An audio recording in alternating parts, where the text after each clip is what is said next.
Al-Quran mengatur. Cuman maaf Bapak Polisi, kiai bertahun-tahun diakali. Kiai tidak boleh berpolitik, tidak boleh bicara politik, di masjid tidak boleh bicara politik, di pengajian tidak boleh bicara politik. Subhanallah, subhanallah. Karena kita sudah tidak mau bicara politik, apa yang terjadi sekarang ini? Banyak politisi-politisi yang tidak bermoral.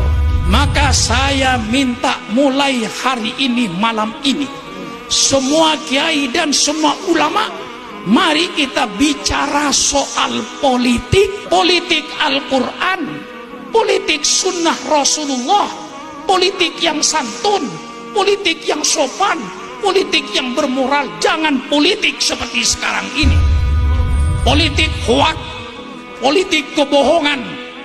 Betul apa tidak? Bohong sana, bohong sini, bohong sana, bohong sini, fitnah sana, fitnah sini, menjatuhkan sana, menjatuhkan sini. Justru ini sekarang yang dibicarakan, politik setan, politik iblis. Kita bicara politik-politik Quran. Quran mengatur berpolitik. Siapa bilang Quran tidak ngatur berpolitik? Dulu kiai yang melarang ulama berpolitik itu Belanda. Mengapa Belanda melarang kiai berpolitik? Supaya Belanda dapat menjajah Indonesia terus-menerus. Kalau kiai mulai bicara politik, dia harus meninggalkan Indonesia. Maka Belanda dulu yang melarang kiai tidak boleh bicara politik, di masjid tidak boleh bicara politik, di pengajian tidak boleh bicara politik. Dianggapnya politik itu kayak penyakit lepra. Padahal politik itu indah. Kalau politik dengan kejujuran, saya akan mengajar orang Ketapang, mari kita berpolitik yang sopan, berpolitik yang santun. Politik itu suatu hal yang mulia.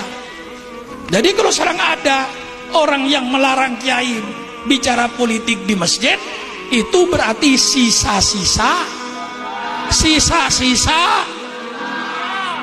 Sukran Makmun sebagai warga negara Republik Indonesia yang cinta sama Pancasila, cinta sama Undang-Undang Dasar 45, cinta sama Bhinneka Tunggal Ika.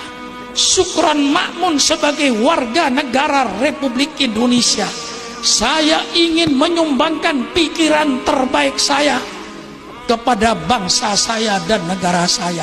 Saya sebagai warga negara Republik Indonesia, Bapak Polisi, Bapak Tentara, saya ingin menyumbangkan pikiran terbaik saya untuk bangsa saya, untuk negara saya, supaya tidak terjadi pemerintahan dengan segala kedolimannya.